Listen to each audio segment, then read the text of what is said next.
कहानियां ही तो हैं जिनको सुनने के लिए वक्त भी ठहर जाता है। तो आइए आइए सुनते हैं। यूं तो गोपीनाथ जी मीलों का सफर भी पैदल तय करने में नहीं कतराते थे, लेकिन आज धूप भी प्रचंड थी और इक्के वाले ने सामने से पूछ भी लिया तो गोपीनाथ जी न चाहते हुए भी इक्के पर सवार हो गए। कहिए हुजूर, कहाँ चलेंगे? जाना तो कहीं नहीं था, बस 10 परख की दूरी है। बड़े थके मालूम हो रहे हैं हुजूर, इतनी धूप में कहाँ से आ रहे हैं? घर वाली की छोटी सी फरमाइश थी और जब घर वाली ने कुछ फरमा दिया तो धूप रहे या बरसात क्या अंतर पड़ता है, पूरा तो करना ही है। बिल्कुल सही कहा आपने हुजूर। वैसे हुजूर एक बात कहूँ, इन मोटर गाड़ी वालों ने हमारा धंधा तो चौपट कर ही रखा है और सड़क का जो बुरा हाल किया है वो अलग। मेरा बस चले तो इन सारी मोटर गाड़ियों को नैनीताल छोड़ के आऊं। मेरी लुगाई भी कभी कभी कहती है कि इक्का बेच के मोटर गाड़ी ले लो। अब वो अपना दिमाग अपने मायके में छोड़ के आई है तो इसका ये मतलब नहीं कि मैं भी पागल हूं। अजी मैं भला मेरा इक्का भला। बैलों को घास का रूखा सूखा चारा खिला दो, कई मील बिना रुके चलेंगी। अजी 1000-2000 गज तो बिना कुछ खाए ही चल लेंगी। इससे सस्ती सवारी कोई होगी भला? गोपीनाथ जी मन में सोच रहे थे, न जाने क्यों आज इस सिक्के में बैठ गया। बातचीत से बड़ा चालू मालूम होता है। लगता है 5 रुपए से कम में मानेगा नहीं। गोपीनाथ जी ने फिर कुछ सोच के बोला, स्वभाव से बड़े दिलदार जान पड़ते हो। जी साहब, यूं तो मैं बहुत दिलदार हूँ, लेकिन बात जब भाड़े की आती है तो मेरे दिल की कीमत 2 टके की हो जाती है। भाड़े में कौड़ी भर की कमी भी मैं बर्दाश्त नहीं करता। अजी इंसान रोजी रोटी से ही समझौता करेगा तो खाएगा क्या? मामूली सी धूप थी, कौन से आग के गोले बरस रहे थे। 2 मील पैदल चल लेता तो कम से कम ये नौबत तो ना आती। बेमतलब का खर्चा बढ़ गया। एक काम करो, मुझे यहीं उतार दो, यहाँ से कुछ ही दूर है, मैं चला जाऊंगा। जी मालिक। गोपीनाथ जी इक्के से उतरे और 2 रुपए इक्के वान के हाथ में थमा दिए। हुजूर, इन 2 रुपयों की रेवड़िया लेके जाइए, मेरे तरफ से बच्चों को खिलाइएगा। 2 मील लेके आया हूँ। वैसे तो 6 रुपए होते हैं, लेकिन आप भले जान पड़ते हैं इसलिए आपको 1 रुपए की रियायत दे रहा हूँ। 5 रुपए से कम में मैं नहीं मानूंगा। अजी महंगाई का तनिक तो ख्याल कीजिए। तुम्हारा इक्का पेट्रोल से चलता है क्या, जो महंगाई तुम्हारे आड़े आ रही है? पेट्रोल से नहीं चलता तो क्या हमारी मेहनत का कोई मोल नहीं है? जब बातों से बात नहीं बनी तो मन मार कर गोपीनाथ जी ने 1 रुपए और निकाले और थोड़ी कड़क आवाज में बोले, 3 रुपए से कौड़ी भर भी ज्यादा नहीं मिलेगा। आपकी उम्र का लिहाज कर रहा हूं साहब, नहीं तो वापस वहीं ले जाके छोड़ देता। कड़ी धूप में माथा घूमता तो समझ आता। अरे जाओ जाओ, बहुत देखे हैं तुम्हारे जैसे, न जाने कहां से इस सिक्के की सवारी कर ली। अब से आग के गोले भी बरसेंगे तो भी पैदल ही आऊंगा। पैसे झाड़ पे उगते हैं क्या? घर पहुंच के गोपीनाथ जी ने थैली रखी, 1 लोटा पानी पिया और आम के पेड़ के पास चले गए। 1 2 3 4 5 6 7 8 9 43 44 45 हैं 45। गोदावरी, गोदावरी, मैं जब गया था तो पूरे 46 आम थे, किसी ने तोड़ा क्या? एक तो कोई अच्छा खरीदार नहीं मिल रहा, और मिल भी रहा है तो एक आम के 12 रुपए से ऊपर देने को तैयार नहीं हो रहा। अरे इतने बड़े बड़े आम पूरे गांव में होंगे क्या किसी के? मैंने भी ठान लिया, 15 रुपए से कम में तो सौदा होगा ही नहीं। गोदावरी, गोदावरी, कौआ ने एक आम को चोंच मार दिया है, और अच्छा ही किया, इसी बहाने आम चखने को तो मिला। एक दिन इन सारे कौओं को चिड़ियाघर में छोड़ के आऊंगा।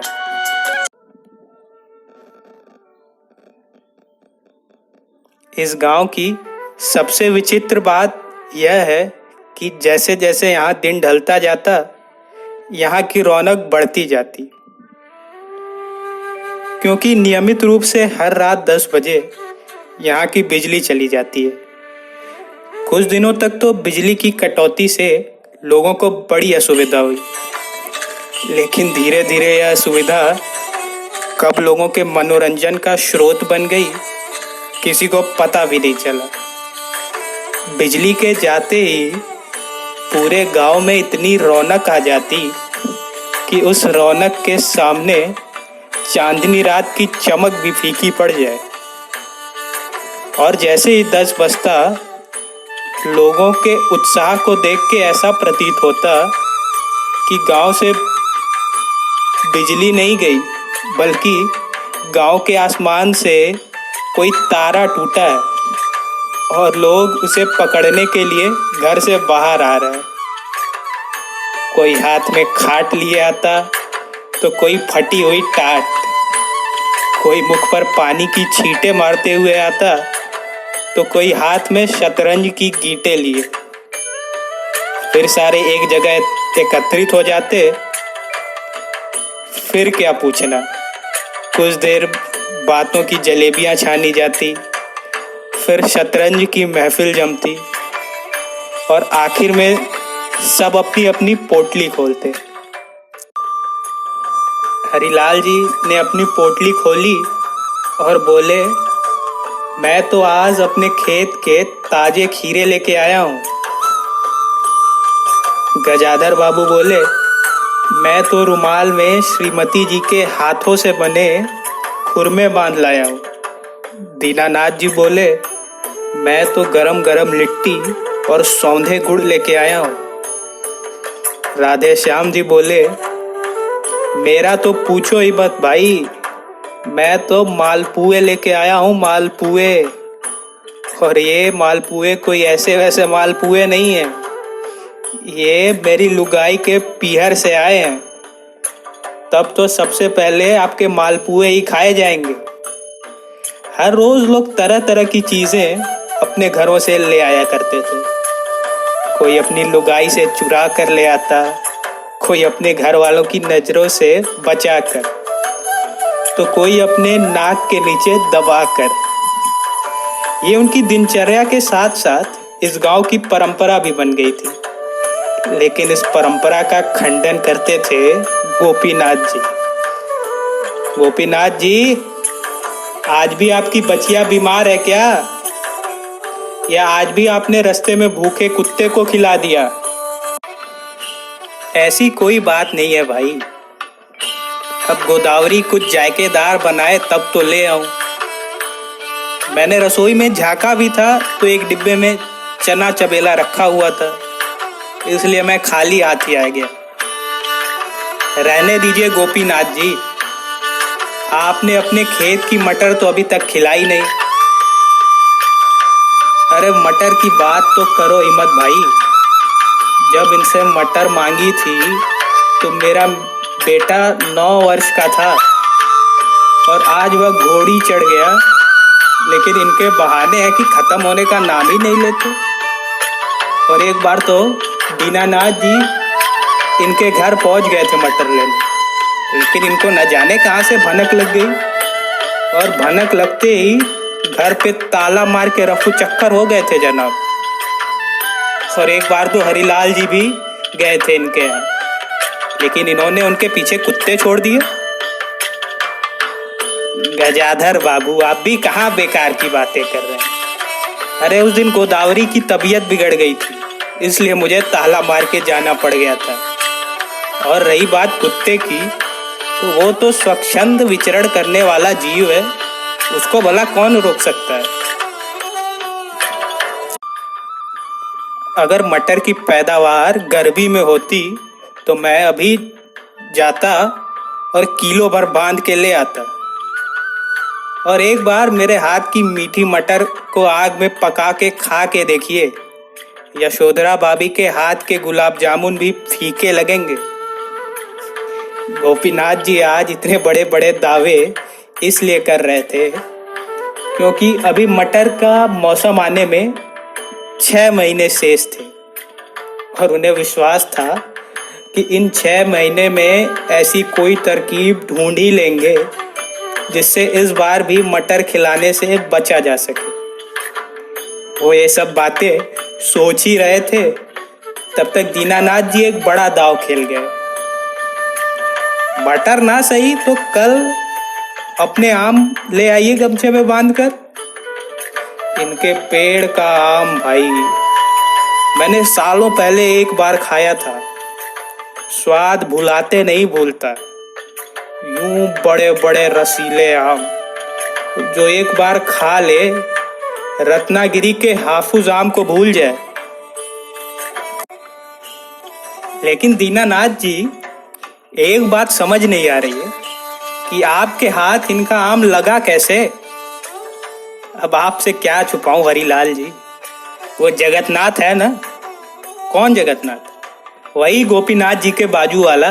हाँ हाँ, उसका बेटा घीसू एक बार चोरी चुपके चढ़ गया इनके आम के पेड़ पे, और जब आम तोड़ के बाहर आया तो मेरी नजर पड़ गई उस पे, तो डर के मारे बेचारे ने एक आम मेरे हाथ में रख दिए। दूर से तो मुझे मामूली आम लग रहा था, लेकिन हाथ में आने के बाद पता चला कि ये आम किसी कुबेर के खजाने से कम नहीं है। कल सुबह होते इस घीसू की खबर लेता हूँ।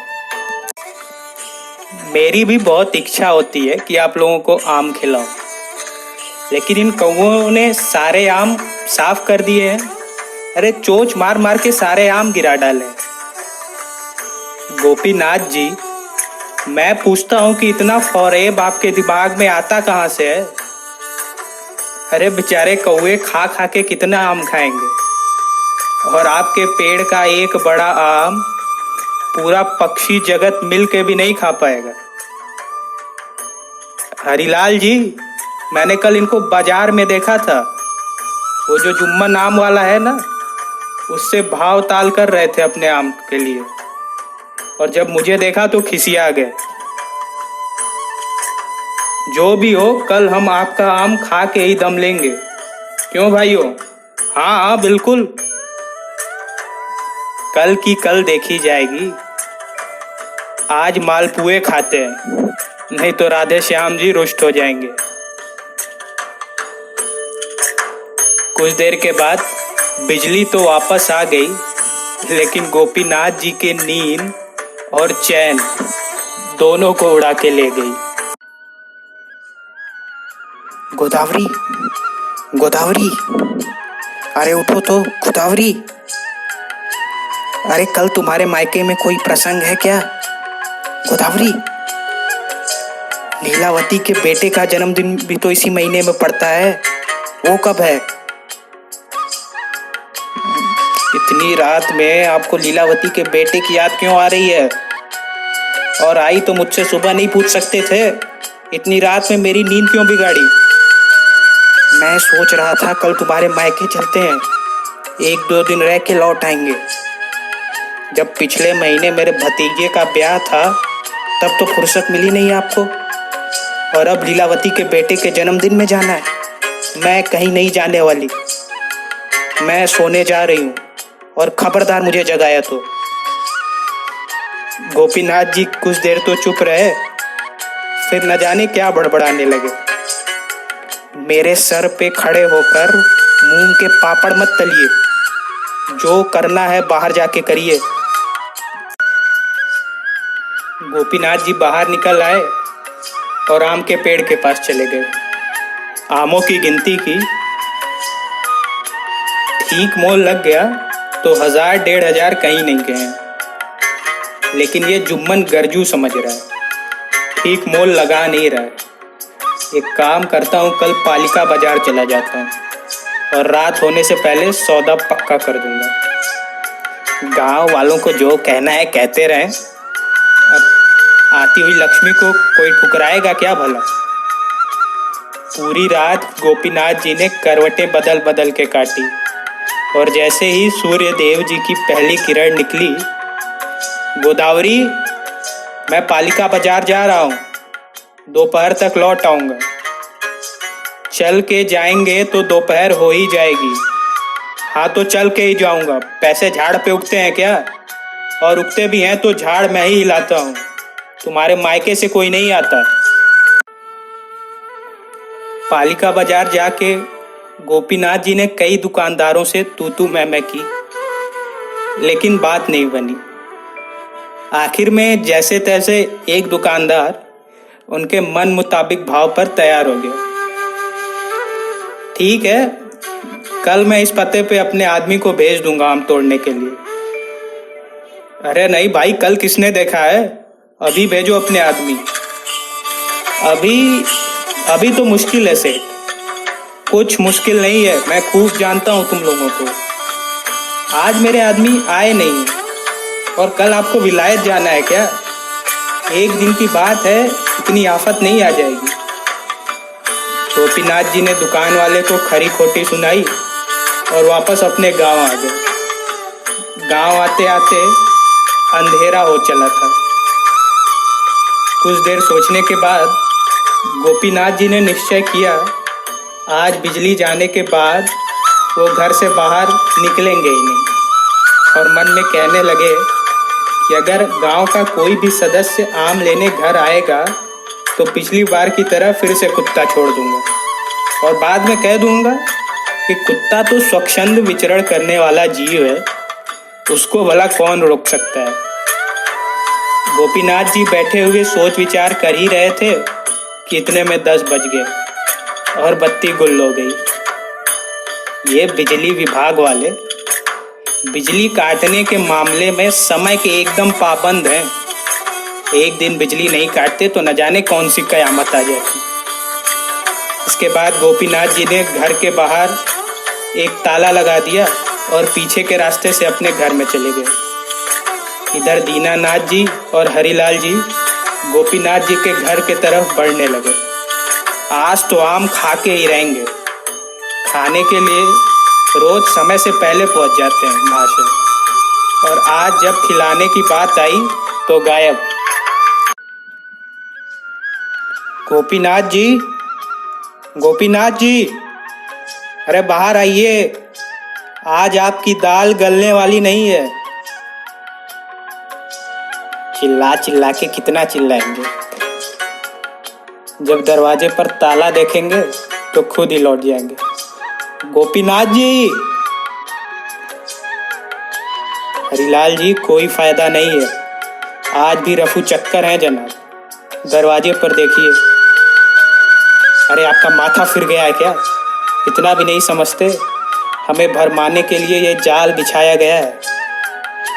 आज सुबह मैंने उनको पालिका बाजार में देखा था, आम का सौदा करते हुए। अब मैं आपसे जैसा कहता हूँ वैसा करिए। अपना गमछा मुझे दीजिए और आप कहीं छुप जाइए जाके। दीनानाथ जी, दरवाजे पर तो ताला लगा है, लग रहा है किसी जरूरी काम से बाहर गए हैं। हमें भी अब चलना चाहिए। ठीक कहते हैं आप, शायद हमारे भाग्य में आम खाना लिखा ही नहीं है। अंदर गोपीनाथ जी यह सोचकर खुश हो रहे थे कि मेरी तरकीब फिर से काम हो गई। मेरी तरकीब होती ही लाजवाब है। कुछ देर बाद बाहर से फिर आवाज आई, सेठ, पालिका बाजार से आया हूँ, गुप्ता जी आम वाले ने भेजा है। कुछ क्षण के लिए तो गोपीनाथ जी को शंका हुई, लेकिन फिर वो बाहर आ गए। हरिलाल जी मुंह पर गमछा बांधे खड़े थे। कद और वजन से तो कुछ जाने पहचाने मालूम होते हैं। अगर गोपीनाथ जी कुछ देर और गौर फरमाते तो शायद नकाब के पीछे का चेहरा भी भांप लेते, लेकिन हरिलाल जी ने इन सब के लिए अवकाश ही नहीं दिया। सेठ, आम का पेड़ दिखाइए, मैं थोड़ा जल्दी में हूँ। गोपीनाथ जी ने क्षण भर विचार किया और फिर सोचा कि कल किसने देखा है, और फौरन उनको पेड़ के पास ले गए। आम से लदा पेड़ देखकर हरिलाल जी फौरन पेड़ पर चढ़ गए और आम तोड़ने लगे। एक आम तोड़कर वे उसकी खुशबू ले रहे थे कि नीचे से गोपीनाथ जी ने उनका चेहरा देख लिया। पहले तो उनके होश ही उड़ गए और पैरों तले जमीन खिसकने ही वाली थी, लेकिन उन्होंने खुद को किसी तरह संभाल लिया और उस नाटक का हिस्सा बन गए।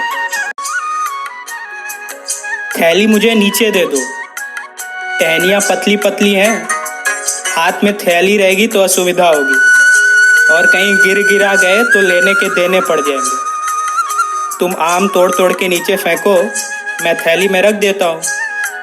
हरिलाल जी ने सोचा, आखिरकार थैली तो मेरे पास ही आएगी, कुछ देर के लिए दे देता हूँ। आम का पेड़ इनका है तो आम की खुशबुओं पर तो इनका पूरा अधिकार है। वो अलग बात है कि आम इनके नसीब में नहीं है। कुछ आम दीनानाथ जी को देने पड़ेंगे, लेकिन बचे हुए आम घर लेके जाऊंगा। श्रीमती जी खा के खुश हो जाएंगी और महीने भर स्वादिष्ट पकवान खिलाएंगी। एक एक करके उन्होंने सारे आम नीचे गिरा दिए और पेड़ से उतरने लगे। इतने में गोपीनाथ जी ने थैली कांधे पर रखी और ऐसे भागने लगे जैसे कोई चोर बादशाही घराने का खजाना चुरा के भाग रहा हो। हरिलाल जी भी पीछे पीछे दौड़े, लेकिन गोपीनाथ जी का कोई मुकाबला ही नहीं था। इतना वजन उठाने के बाद भी उनके चाल में वो स्फूर्ति थी कि हरिलाल जी के दांतों से पसीने आ रहे थे, लेकिन गोपीनाथ जी हैं कि रुकने का नाम ही नहीं ले रहे थे। धोती खुली जा रही थी, लेकिन बांधने का अवकाश किसको है। हरिलाल जी पीछे पीछे भागे जा रहे थे, लेकिन परिणाम की उम्मीद छोड़ चुके थे। तभी एकाएक एक कुत्ता आया और गोपीनाथ जी की खुली हुई धोती खींचने लगा। हरिलाल जी ने जब यह दृश्य देखा तो उनमें अचानक ऊर्जा का संचार हो गया और उनकी रफ्तार चौगुनी हो गई। गोपीनाथ जी के लिए यह तय कर पाना मुश्किल हो रहा था कि अपनी इज्जत बचाएं या आम। गोपीनाथ जी आगे आगे भाग रहे थे और कुत्ता उनकी धोती दबाए उनके पीछे पीछे। आखिरकार गोपीनाथ जी ने आम से ज़्यादा तवज्जो अपनी धोती को दी और रुक गए। हरिलाल जी को ऐसा प्रतीत हुआ जैसे उनके 7 जन्मों के पुण्य कर्मों का फल उन्हें अभी प्राप्त हुआ हो, और उन्होंने कहा, गोपीनाथ जी, आप ठीक कहते थे, कुत्ता तो स्वच्छंद विचरण करने वाला जीव है, भला उसको कौन रोक सकता है।